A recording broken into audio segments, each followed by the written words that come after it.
සිහිලැල්ව ගලා යන දිය පාරවල්, ඒ ජලයේ ගලාගෙන යන්න බිමක් වෙච්චි සරුසාර පස, එයින් පෝෂණය ලබන සදාහරිත ගහකොළ, එයින් ජීවය ලබන මිනිසුන් වගේම සතා සිව්පාවන් කෙතරම් අවියෝජනීය සම්බන්ධතාවක්ද. අපි හැමෝටම මේ ගලාගෙන යන සිහිලැල් ජලයත්, ඒ වගේම තුරුලතාවනොත්, ඒ සියල්ල දරා සිටින පසත් ඉතාමත්ම වැදගත්. මේ මූලාශ්‍ර නොමැතිව ජීවයක් පිළිබඳව හිතන්නවත් බැරි තරම්. විවිධ ආයතන මේ සම්පත් රැකගන්න බිහි වුණා. විශේෂයෙන්ම මේ මධ්‍යම කඳුකරය රැකගන්න. ඒ අතරේ වඩාත් සුවිශේෂී වූ ආයතනයක් තියෙනවා. ඒ හරිත දනව්බිම් සංවර්ධන මධ්‍යම අධිකාරිය හෙවත් හදබිම අධිකාරිය.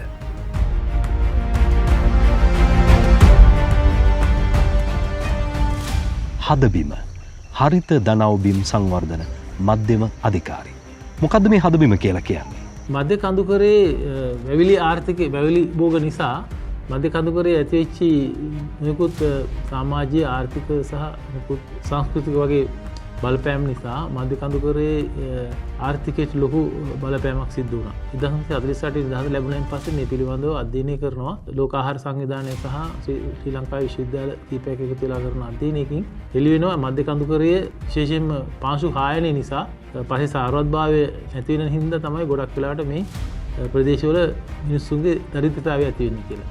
ඉතින් මේකට විසඳුමක් විදිහට 1972 පාර්ලිමේන්තුවේ සම්මත වෙච්ච පනතක් තියෙනවා කෘෂිකාර්මික සංස්ථා පනත කියලා. ඒ පනත යටතේ 1978 දී මේ හදබිම අධිකාරිය එවකට නැට්සා කියලා කියන එහෙම නැත්නම් ජාතික කෘෂිකාර්මික විවිධාංගීකරණ ජනපද අධිකාරිය මධ්‍යම ජනපද අධිකාරිය කියන ආයතනය බිහි වෙනවා. ඒක තමයි මේ අද වර්තමානයේ හදබිම අධිකාරිය කියලා හඳුන්වන්නේ. ඉතින් මේ ආයතනයේ ප්‍රධානම කාර්යභාරය තමයි මේ මධ්‍ය කඳුකර ප්‍රදේශයේ පාංශු කාදනය වළක්වන ක්‍රියාමාර්ග ගැනීම සහ මධ්‍ය කඳුකරෙන් තමයි ලංකාවේ ගංගා 103 ආරම්භ වෙලා මුහුදට ගලාගෙන යන්නේ. එතකොට මේ ගංගා ද්‍රෝණි ආසිතව ඒ ගංගා ද්‍රෝණි ආරක්ෂා කිරීම සහ ජල මූල සංරක්ෂණය ඒත් එක්කම මේ ප්‍රදේශයේ ජීවත් වෙන ජනතාවගේ ජීවනෝපාය නංවාලීමට කරන නොයෙකුත් ක්‍රියාපතින් ඇතුළත් වෙනවා මේ ආයතනය කරන කාර්යභාරයට. ජල මූලාශ්‍ර ආරක්ෂා කිරීම, පාංශු කාදනය වළක්වාලීම වගේම ප්‍රදේශවාසීන්ගේ ජීවනෝපාය නංවාලීම සංවර්ධනය උදෙසාද හදබිම කටයුතු කරනවා. හදබිම හදවතට කියන කතාව මෙතැන් සිට. අපි හැමෝටම මතක මාවනැල්ල සාමසර කන්ද. ඒ කන්ද පාමුල ජීවත් වෙන අහිංසක මිනිසුන් පසුගිය දිට්වා සුලිකුණාටුවෙනුත් බැටකෑවා. විවිධ ආයතන ඒ වෙනුවෙන් හඬ නැගුවත් ඒ සඳහා ඉදිරිපත් වුණේ ශ්‍රී ලංකා හදබිම අධිකාරියයි. දෙබත්ගම පල්ලිබාගේ ප්‍රදේශවාසීන් ඔවුන් මේ විදියට හඬ අවදි කළා. 2016 දී සාමසර කන්ද නායෑමට ලක් වෙලා දැඩි පාරිසරික බලපෑමක් සිදු වුණා. මොකද විශේෂයෙන් මේ පැත්තේ ඉන්නේ ආර්ථික භෝග වගාවෙන් සහ කෘෂිකර්මයෙන් ජීවිකාව සාරි කරගන්න පිරිසක්. ඉතින් ඒ වෙලාවේදීත් අපිට ඔබතුමාලා අද වගේම හදබිම අධිකාරියෙන් අපිට ලොකු සහයෝගයක් ලබා දුන්නා ජන ජීවිතේ නැවත නගා සිටවා ගන්න. තම පහුගිය දවස්වල වෙච්ච දිට්වා සුලිකුණාටුවත් එක්ක මේ ප්‍රදේශයට දැඩි පාරිසරික බලපෑමක් එක්කම කඳු නායෑම් වගේ දේවල් සිද්ධ වෙලා මිනිසුන්ගේ ජන ජීවිතයට ලොකු බලපෑමක් එල්ල වුණා. ඉතින් ඒ වෙලාවේදී නැවත වතාවක් ආශිර්වාදයක් වගේ සියල්ල කරපින්නාගෙන හදබිම අධිකාරියෙන් අපේ මේ ප්‍රදේශයට ඇවිල්ලා මේ අල මාර්ගයේ පළවෙනිම පිළිසකර කරලා දුන්නා. ඉතින් ඒ වෙනුවෙන් ප්‍රථමයෙන්ම හදබිම අධිකාරියට ස්තුතිවන්ත වෙනවා. අපේ මේ ජල පෝෂක ජල සම්පත් සුරකින්න අපේ මැදෑල ප්‍රදේශයේ අද දවසේ රුක් රෝපණ වැඩසටහනක් හදබිම අධිකාරියෙන් මගින් සංවිධානය කරලා තිනවා. ඉතින් ඒ වෙනුවෙන් හදබිම අධිකාරියට ප්‍රදේශවාසීන් හැටියට අපි බොහෝම ස්තුතිවන්ත වෙනවා. ජල පෝෂක පෙදෙස් ආරක්ෂා කරන්න අවශ්‍ය පැල රෝපණ ව්‍යාපෘති පමණක් නොව ප්‍රදේශයේ ජීවත් වන වැසියන්ට ජන ජීවිතයට අවශ්‍ය ආර්ථික භෝග බෙදා දෙන්නත් නොපසුබටව හදබිම අධිකාරිය කටයුතු සම්පාදනය කළා. 2025 වර්ෂයේ සිදු කළ ඉතා සාර්ථක ව්‍යාපෘතියක ඵලදරන මොහොත. හදබිම අධිකාරිය වඩා විශේෂිත වුණු ගම්මාන ගම් තෝරාගෙන ඒවා සංරක්ෂණය කරන. ඒ සංරක්ෂණය කරන්න තවත් විශේෂිත කාරණයක් තමයි විශේෂයෙන්ම මේ තියෙන ජල සම්පත් වගේ දේවල් ආරක්ෂා කරගන්න. එතකොට අපි මේ උඩුනුවර ප්‍රාදේශීය ලේකම් කොට්ටාසේ කූරදිනිය කියන ගම. ඒ කූරදිනිය ගමේ සංරක්ෂණය කරපු හදබිමාධිකාරයේ ඉතාම ප්‍රයෝජනවත් වෙන ව්‍යාපෘතියක් තමයි මේ දකින ව්‍යාපෘතිය පිහිල්ල. ඉස්සර කොහොමද තිබුණේ? ඉස්සරත් මෙතන මේ වගේ తాවකාලිකව පිහිල්ලක් හදාගෙන තිබුණා. ඒ පිහිල්ල කාලයකදී නැති වෙලා ගියා. ඔව්. ඊට පස්සේ නැවත ඒවා වල් බිහි වෙලා විනාශයටපත් වුණා. ඊට පස්සේ නැවත වතාවක් මේ හදමාධිකාරිය හරහා මේ ආරම්භ කරපු මේ හරිත ගම්මාන වැඩසටහන යටතේ අපිට මූලික අරමුණක් වුණා මේ ජල මූලාශ්‍රයක අවශ්‍යතාවය තියෙනවා. ජල මූලාශ්‍රයෙන් මේ වගේ ජල ධාරාවක් අපත යනවා. ඒ ජල ධාරාවෙන් ප්‍රයෝජනයක් ලබා ගන්න ඕනේ කියලා. ඒක කුඹුරු යායට නම් අනිවාර්යයෙන් ලැබෙනවා. ඒක වෙනමයි. මිනිසුන්ට මේ කාලේ නියං කාලේ එනවා නොයෙක් විදිහේ කාලවකවානුවන් තුලදී මේ ජල මූලාශ්‍රයේ තියෙන වටිනාකම හා වැදගත්කම මෙතෙන්දී අපි දකිනවා මේ පිහිල්ල මාර්ගය. මොකද මිනිසුන්ට කොයිතරම් දුරට නාන්න පහසුකම් තියෙනවද? මිනිසුන්ගේ ජල අවශ්‍යතාවය සම්පූර්ණයෙන්ම මෙතන විසඳිලා තියෙනවා. නියං කාලේදීත් වතුර එනවා මේ විදිහට. මේ විදිහටම මේ ජල ධාරාව එනවා. නියං කාලයටත් මේ වතුර පාර මේ විදිහට එනවා. එන නිසා අපිට මේක ඊටාම වටිනා මේ ප්‍රධාන පෙළේ අවස්ථාවක් විදිහට මේ වෙලාවේ අපිට මේ ශ්‍රී ලංකා හදමාධිකාරියට අපි ගෞරවණීය ස්තුතිය ප්‍රකාශ කරන්නට ඕන මේ වගේ වැඩපිළිවෙලක් අපේ ගම්මානයට ලබා දීමට සම්පූර්ණ පූර්ණ දායකත්වය ලබා දීමට. මානව අවශ්‍යතාවන් තුළ ජලයට ලැබෙන්නේ ප්‍රධානතම ස්ථානයක්. ඒ වටිනා ජල සම්පත රැකගන්න ඉන් ප්‍රයෝජනය ලබා දෙන්න තම අධිකාරියේ ඉටුකම කළ තවත් වැදගත් ස්ථානයක්. ගම්පොල ගඟ කෝරළේ ලක්ෂයවත්ත පිහිටි ස්ථානයේදි කළ එවැනිම තවත් ව්‍යාපෘතියක්. නාවලපිටිය ටිල්ටන් වතුයායටත් එම ප්‍රජාසත්කාරයේ ඉටු කරන්න ඇති හැකියාව තිබුණේ හදබිමට පමණයි. හදබිම හදවතට දැනුනේ දිට්වා සුලිකුණාටුවෙන් ඇති වූ ව්‍යසනකාරී තත්ත්වය පාලනය කරන්න හැකිවුණු නිසාමයි. මේක සංරක්ෂණය කරලා නොතිබුණා නම් මේ ගමේ අත්දැකීම් ඇති ජනතාව අපිට කියන්නේ කුණාටුව වෙලාවේදී අර ඔබ දකින්න තියෙනකොට උලපනේ පාර නායකයින් තියෙනවා. මං හිතන්නේ ලංකාවේ නාය වලින් විශාලම එකක් ඒ කුණාටුව වෙලාවේ ඇති වුණා අපදාතත්වේදී.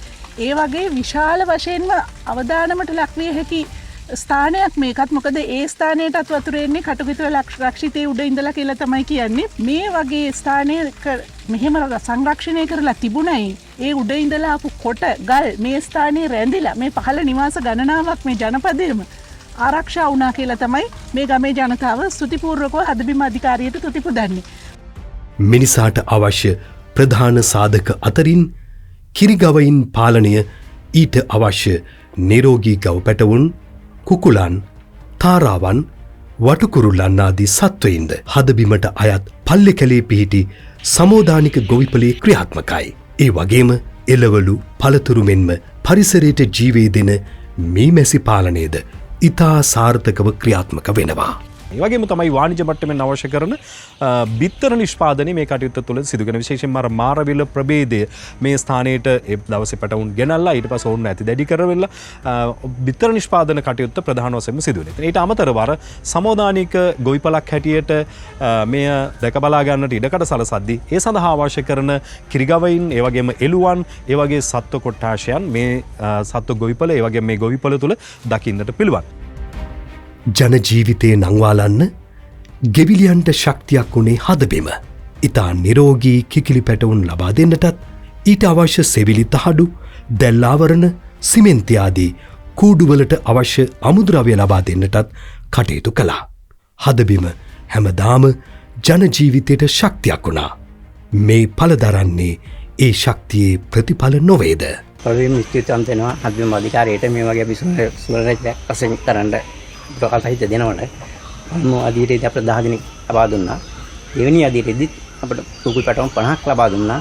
ඒත් එක්කම තහඩු, සිවිලි තහඩු 50ක් 20කුත්, සිමෙන්තිකුත් 6කුත්, දැල්රෝලුකුත් ලබා දීලා අද අපි සාමාන්‍ය හොඳ තත්ත්වයක ඉනවා. මාසෙකට 20000 කට ආදායමක් ලබන්න පුළුවන් මේ සොන්රවියක් වශයෙන්. එපමණක් නොව වාණිජ්‍ය ගෙවතු සංකල්පය මිනිසුන්ට හුරු කළෙත් හදබිමාධිකාරිය විසින්මයි. හදබිම අධිකාරිය සම්බන්ධ වුණාට පස්සේ තමයි අපි සාර්ථක වුණේ. ඇත්තම කියනවා නම් අපි දැන් අර හරි අරමුණක් නැතුව, ක්‍රමවත්තාවයක් නැතුව වැඩ කරගෙන ගියානේ. හදබිම අධිකාරිය මඟ පෙන්වීම යටතේ අපි ක්‍රමවත්ව දැන් ආර්ථිකයක් ලබන මට්ටමට අපි ඇවිල්ලා තියෙනවා. ශ්‍රී ලංකා හදබිම අධිකාරියේ උපකාරක අවස්ථාවන් අතර ඉතා මහන්සියෙන් ඕනෑකමින් සකසාගත් වාණිජ්‍ය ගෙවත්ත ආරක්ෂා කර ගැනීමත් විටක අභියෝගයක් වුණා. ඒ වනසතුන්ගෙන් ඒ සඳහත් පිළියමක් සොයන්න හදබිම කටයුතු කළා. 50% උපකාරක ක්‍රමවේදය යටතේ වායුතුවක්කු දහසක් බෙදාදීම ආරම්භ කරන්නට හදබිම කටයුතු යෙදවා. අපේ චන්ද්‍රත්න මහත්ම ඉන්නවා අපිට කියන්නකෝ මේ ඇත්තරම ඇයි මෙහෙම එකක උවමනාව දැනුනේ? ඇයි වායුතුවක්කුවක් ඕන උනේ? පළතුරු වර්ග හැදීගෙන එනකොට ඒක විනාශ වෙනවා. ඇත්තටම මේ ගම ගත්තොත් එහෙම මේ ගමේ විශාල වශයෙන් මේ පළතුරු වලින් ගමට මේ ආදායම් උපයා ගන්න පුළුවන්. අපි හැමෝටම දැන් පොල් ගස් තියෙනවා. දැන් මේ අධිකාරියෙන් පොල් ගස් දීලා තියෙනවා. හැබැයි අපි හදනවා. නමුත් ඒකේ අනාගතය ගැන අපිට හිතන්න විදිහක් නැහැ. දැන් මේ වගේ දෙයකින් මම හිතන්නේ මේ අපේ ගමට ලොකු ප්‍රයෝජනක් ඇති වෙනවා කියලා මට කියන්න පුළුවන්. පසුගියදා ශ්‍රී ලංකාවට බලපෑ දිට්වා සුලිකුණාටුව මධ්‍ය කඳුකරයට අත් කළ ඉරනම ඉතාමත් බරපතලයි. කඳු නායකයා ඇලමාර්ග විනාශ වුණා. ගොයම් වෙනුවට දකින්නට ලැබුණේ වැලි කඳු. මේ වෙසනයට හදබිමාධිකාරිය ක්‍රියාත්මක වුණේ අදක ඊයක නම් නෙවෙයි. පාංශු කාදනය කෙතරම් විනාශකාරීද දුටු හදබිම අධිකාරිය ඒට හැකි පමණින් ගෙයින් ගෙට ගොස් ජීව වැටි පාංශු කාදනය වලකාලන ගල් වැටි මේ සියල්ල සකසා ගැනීමට අවශ්‍ය උපදෙස් වගේම පහසුකම් නොපසුබටව ලබා දුන්නා. හදබිමාධිකාරිය මේ ගෙවත්තු වල පාංශු සංරක්ෂණයට ක්‍රියාත්මක කරලා තියෙන ලස්සන ගල් වැටි සකස් කරලා යොදලා තියෙන භූමි ප්‍රදේශයක් තමයි මේ. මෙතරම් දුරට හෝ දිට්වා ව්‍යසනය දරාගන්න හැකි වුණේ කානු පද්ධති, ගල් වැටි, ජීව වැටි යොදා තිබුණ නිසයි. ඒ පිළිබඳව මධ්‍ය කඳුකරයේ භූමි භාගයන් රැකගත් උදවිය හදබිමට පින් දෙන්නේ ඒ හින්දායි. පසුගිය දශකය 2015 ඉඳලා 2025 දක්වා කාල සීමාව තුළදී මේ විෂයන් ප්‍රමුඛව අත්කරගත්තු ප්‍රගතිය කොහොමද කියලා අපට පැහැදිලි කරන්නේ ශ්‍රී ලංකා හදබිමාධිකාරිය සහකාර අධ්‍යක්ෂ කෘෂිකර්ම උපුල් ජයතිලක මහත්මයා. පසුගිය අවුරුදු 10 දිහා ආපහු හැරලා බැලුවොත් ශ්‍රී ලංකා හදබිමාධිකාරිය ගොවි ජනතාව සතු ගොවි බිම් හෙක්ටයාර් 16000කට ආසන්න ප්‍රමාණයක්. එනම් අක්කර විදිහට ගත්තොත් අක්කර 40000කට වැඩි ප්‍රමාණයක පාංශු කාදනය අවම කරලා ඒ ගොවිබිමේ නිෂ්පාදකතාවය ඉහළ නංවන්නට මැදිහත් වෙලා තිබෙනවා. ඒ යටතේ ගොවීන්ට අවශ්‍ය වෙන තාක්ෂණික පුහුණුව වගේම ඒ සඳහා අවශ්‍ය වෙන දිරිගැන්වීම සඳහා භාණ්ඩාගාර ප්‍රතිපාදන යොදාගෙන අපි ගොවීන්ට ආධාර මුදලකුත් ගෙවලා තිබෙනවා.